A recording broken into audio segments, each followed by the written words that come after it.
I wasn't really shopping for anything. Just wandering through a cozy little import shop in Chicago's Lincoln Square, tucked away on a side street where cobblestones still met pavement. The kind of place that sold almost everything: handmade trinkets, exotic teas, and enough incense to smother a bonfire. It was a Tuesday, and I had nowhere to be. "Hello, Matthew," came a voice I hadn't heard in years, soft but unmistakably hers. I turned toward the sound, and there she was. Catherine. Brown eyes still piercing enough to punch a hole in your soul. In that split second, I felt everything: surprise, anger, a flicker of nostalgia, and finally, a cold, hard bitterness. The kind that grips your stomach and tells you, don't you dare let her see you flinch. "Hi, Catherine," I said, my voice as flat as a Midwestern winter. I went back to flipping through the rack of vintage printed t-shirts as if she wasn't there, but I could feel her presence like static electricity in the air before a storm. She wasn't one to let things slide. "Got a minute to talk? I'll even let you buy me a coffee," she said with a half smile, trying to sound playful. I didn't take the bait. "I don't think so, Catherine. I've got the time but not the interest," I replied, sharp and calm. Politeness wasn't a luxury I planned on extending to the woman who'd torched my life, and walked away whistling. She sighed, the way she used to when she wanted to wear me down. "Please, Matthew. Just a coffee. I'll buy this time."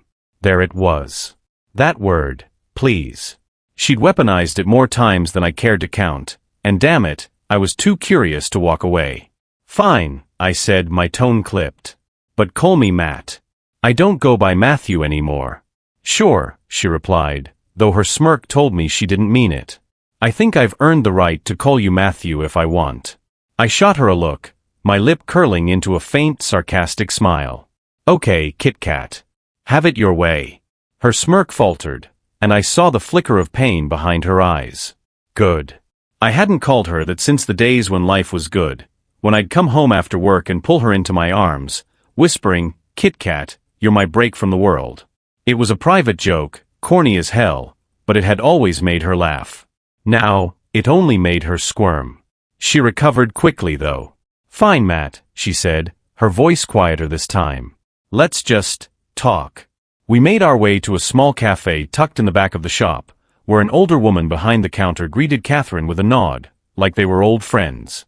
Catherine whispered something to her, and the woman motioned us to a corner table with mismatched chairs. Without even thinking, I took the seat facing the door, a habit I'd picked up in my army days and never shook. Catherine noticed too, her lips twitching in a bittersweet smile. Some rituals never die, even when everything else does. We sat in silence as the woman brought us 2 coffees, black. Catherine wrapped her hands around her cup, staring into it like it might hold the answers to the mess she'd made. My mind wandered, uninvited, to the last time I'd seen her. The last time I saw Catherine, we were sitting in a trendy little bistro in downtown Hartford. She'd called me that morning, out of the blue. "Hey, Matthew, want to grab lunch today?" "My treat," she said. Her tone was measured, professional, like she was calling a colleague, not her husband of 24 years. I was thrilled, though. Things between us had been strained for months, maybe longer. She'd grown distant, quieter. I'd chalked it up to empty nest syndrome after our 2 kids, Ryan and Emma, moved out. Ryan had just landed a job in Boston, fresh out of grad school, and Emma was a firecracker finishing her senior year of college. They were thriving, and I thought Catherine and I were supposed to rediscover our spark now that it was just us again. So when she asked me to lunch, I took it as a good sign. "Absolutely, babe," I said, grinning like an idiot. "Where should I meet you?" "The French place you like, on Main. Noon work for you." "Perfect. Thanks for suggesting this. I've missed us," I said, hoping to chip away at whatever wall had grown between us. She didn't respond, just hung up after a quick "see you there." When I arrived, she was already seated, sipping a glass of wine and scrolling on her phone. I bent down to kiss her cheek. She turned her head just slightly, enough to make it awkward. That should have been my first clue. "Hey, gorgeous. Looking for a date?" I teased, trying to lighten the mood. She smirked faintly. "Let's order," she said, her tone flat. We did. I can't even remember what I got, but I remember she barely touched hers. She played with her fork, moving bits of food around her plate, while I filled the silence with small talk. It was like talking to a stranger. When the server cleared our plates, she finally looked at me, her expression colder than I'd ever seen it. "Matthew," she began, her voice unervingly steady, "there's no easy way to say this, so I'm just going to be direct. I've been seeing someone else for a while now. I love him. And I want a divorce." For a moment, the world stopped. Her words echoed in my head like the hollow clang of a bell. I couldn't speak. Couldn't move. "I've been careful to make this as smooth as possible for you," she continued, like she was delivering a business proposal. "You'll keep the house, the savings, everything. He's incredibly wealthy. He's handling all the legal expenses. I don't want a fight, Matthew. It'll just make things harder for everyone." I stared at her, my throat dry, as she calmly dismantled my life. "I'm leaving for Europe tonight with him," she added. "I'll be gone indefinitely, at least until the divorce is finalized. Please don't make this harder than it needs to be." "Harder." I was finally able to breathe, I whispered. She looked down at her hands, fiddling with her wedding ring. "I've always appreciated how much you cared about my happiness, Matthew. This is what makes me happy now. You've always said you'd do anything to make me happy." Her words hit like a gut punch. I wanted to yell, to smash something, to shake her and demand to know why. But I didn't. I just sat there paralyzed, as she stood, placed a couple of 20s on the table, and walked out of my life. The weeks that followed were a blur of pain and confusion. Breaking the news to the kids was the worst part. Ryan thought I was joking at first, then furious that I let her leave. Emma refused to believe it entirely. For a while, I think they both suspected I'd done something horrible to her, buried her in the backyard maybe. Eventually, I found out who he was, a billionaire named Gerald Price, one of those guys who owned half of Manhattan and acted like he owned the rest. Catherine had met him through work at an international trade company, where she'd been a language specialist. Turns out, the company knew about the affair and had even helped cover it up. Her boss had sent memos to keep it quiet, all because Price was a major client. I thought about letting it go, but that bitterness in my chest needed an outlet. I sued the company for negligence and harassment, and wouldn't you know it, they settled. A mid-six-figure payout doesn't fix a broken heart, but it sure helps with a mortgage. I came back to the present, sitting across from Catherine in that cafe in Chicago. She was staring at me, waiting for me to say something. "You look good, Matthew," she said finally. "Thinner. A bit more hardened." "Thanks," I said. No warmth. No small talk. She took a deep breath. "I can't believe we ran into each other here. What are the odds?" "Pretty slim," I replied. She always fished for openings, but I wasn't biting. Catherine hesitated, her eyes darting around like she was searching for the right words. "I'm doing a lot of translating these days. Picked up a few new languages. You'd be proud of me." "Proud," I said, deadpan. "Yeah, that's the word I'd use." She flinched but kept going. "Gerald didn't marry me, you know. I'm just there. His showpiece. The American mistress who can speak French at dinner parties. That's all I am to him." Catherine's confession hung in the air like smoke from a fire that had long burned out. I leaned back in my chair, studying her as if she were a puzzle I'd already solved, but didn't particularly care to finish. Her hands trembled slightly as she cradled her coffee cup, trying to keep her composure. "So you're his, what? Trophy? Translator? Or both?" I asked, my tone laced with sarcasm. Her eyes flicked up to meet mine, a flicker of indignation flashing through the sadness. "I know I deserve that, Matthew," she said quietly. "But it's not what I thought it would be. I'm watched constantly. I have no freedom. I can't even make a phone call without someone knowing." "Sounds like you found yourself a real prince," I shot back. "Why don't you just leave? Buy a ticket, hop on a plane, and get out of there." "It's complicated," she said, her voice faltering. "I live well, very well, but at a cost. I'm under his thumb, and if I tried to leave, he'd make sure I regretted it." She paused and whispered, "Meeting you here, by chance, is the first time I've been alone in years." I shook my head, laughing bitterly. "And what, you think bumping into me is some kind of cosmic reset button?" That I'm just going to swoop in and save you. Her face crumpled slightly, but she held her ground. I don't expect anything from you, Matthew. I miss us. I miss you. There hasn't been a single night I haven't regretted what I did. Lying in those big, empty houses, surrounded by everything money can buy, I'd give it all up to go back to our little home in Connecticut. Her words stirred something in me, a mix of pity, anger, and that old dangerous urge to fix things for her. But I wasn't that guy anymore. No, I said firmly, shaking my head. You don't get to do this. You don't get to dump your mess in my lap and expect me to clean it up. Her lip trembled, and she looked down. I don't know what else to say, she whispered. Well, you could start by asking about your kids, I snapped. You know, the ones you abandoned without a second thought. The ones who spent months wondering if I'd killed you and buried you in the backyard. Catherine's face crumbled completely. I wasn't allowed to contact them, she said, tears welling in her eyes. The moment I left, Gerald cut me off from everything. I didn't even have a phone for the first year. I begged him to let me call, but he wouldn't hear of it. I didn't know how to reach them. Bullshit, I said, leaning forward. You could have written a letter, sent an email, something. Don't pretend you didn't have options. You just didn't care enough to try. Her tears spilled over now, and she looked completely defeated. I wanted to, Matthew. I swear I did. I wasn't buying it. Well, just so you know, your son Ryan has a 2-year-old daughter now. Her name's Brianna.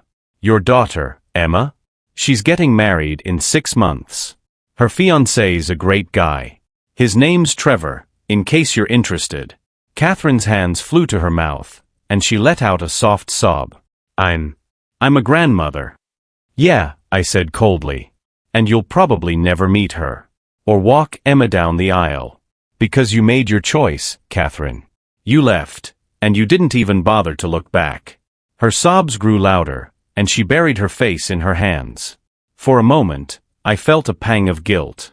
But then I remembered all those nights I spent trying to convince our kids that their mother wasn't dead, just selfish. The guilt passed quickly. I was about to stand up and leave, just as she had 3 years ago, when I felt a hand on my shoulder. Matthew, came a soft, lilting voice with a slight British accent. I can't leave you alone for 5 minutes without you chatting up some poor woman. I'm starting to think I should have you microchipped. I turned and saw Pamela, her green eyes sparkling with mischief.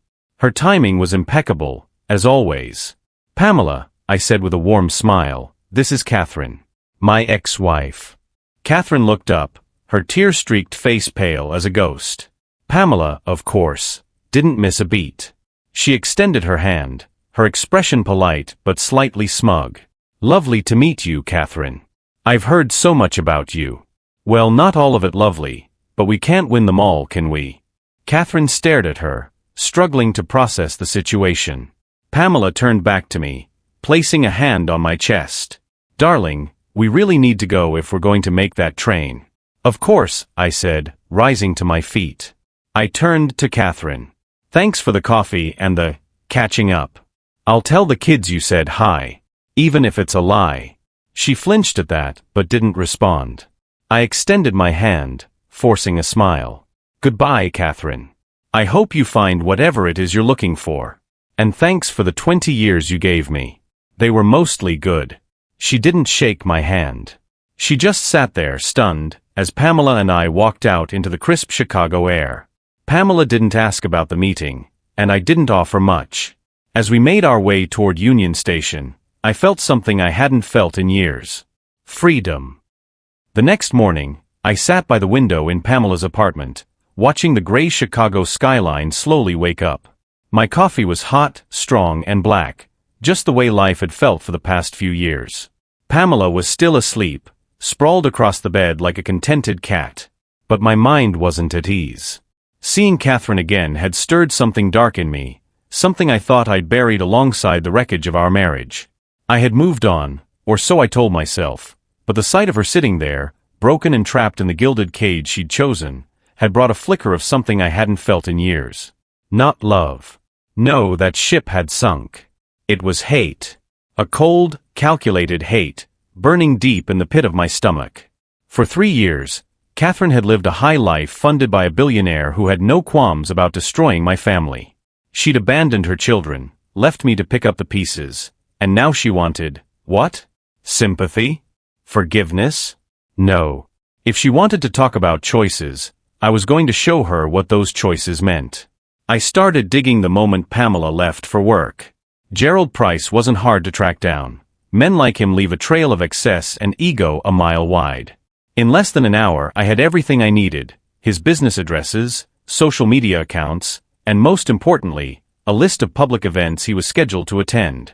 I wasn't interested in slashing tires or throwing punches. No, Gerald was the kind of man who lived for power, reputation, and control. Destroying him meant taking away what he valued most, and I had a plan to do just that. Step 1 was finding the skeletons in his closet. Billionaires don't get that rich without breaking a few laws, and I was betting Gerald had more than a few dirty secrets. After all, Catherine's old company had practically been his personal escort service, covering up his affairs. If he'd done it once, he'd done it again. Step 2. Make sure Catherine felt the fallout. Not just as collateral damage, but as a direct consequence of her betrayal. It took a few weeks, but I finally got what I needed. Through a few discreet contacts, one of whom used to work for Catherine's company, I got my hands on a goldmine of incriminating evidence.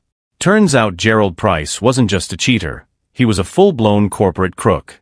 Insider trading, offshore accounts, fraudulent tax filings, you name it, he'd done it. And he wasn't as untouchable as he thought. A few carefully placed emails to some investigative journalists ensured that his dirty laundry would see the light of day. But I wasn't done yet. I saved the piece de resistance for Catherine. Among the documents was an NDA she'd signed when she started her relationship with Gerald, a legally binding promise to keep her mouth shut about their affair, his business dealings, and anything else that could damage his reputation. Violating it would ruin her financially, and Gerald's lawyers would eat her alive. I made sure she knew I had it. I sent her a package with no return address, a printed copy of the NDA, a USB drive containing the dirt on Gerald, and a handwritten note. Choices have consequences. You made yours. Let's see how it works out for you now. Ma. A week later, she called me. I let it ring twice before picking up, savoring the moment. Matt, what the hell is this? She hissed. You're threatening me now? Threatening? No, Catherine. I'm just giving you a reminder of the bed you made, I said, keeping my voice calm. And if you think Gerald's going to protect you once this gets out, think again. Men like him don't like loose ends. You have no idea what you're doing, she snapped, her voice trembling. Oh, I know exactly what I'm doing. You wanted freedom, Catherine? Well, congratulations. You're about to get it in spades. She was silent for a moment, then said, You can't ruin my life like this. I chuckled darkly. I'm not ruining your life. You did that all on your own. When the story broke, it hit like a bomb.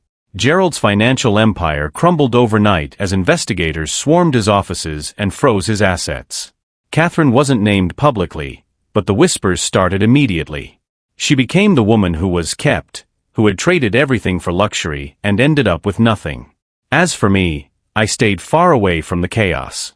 I didn't need to see the headlines or hear the gossip to know I'd succeeded. A few weeks later, Catherine showed up at my door. She looked older, thinner, and utterly defeated. Matthew, she began, but I cut her off.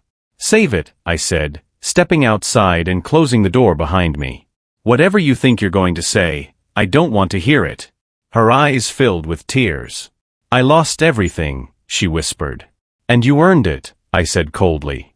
She stood there, searching my face for some sign of the man she'd left behind. But he wasn't there anymore. Goodbye, Catherine, I said, turning and walking back inside. As the door closed behind me, I felt lighter than I had in years, and I was truly free.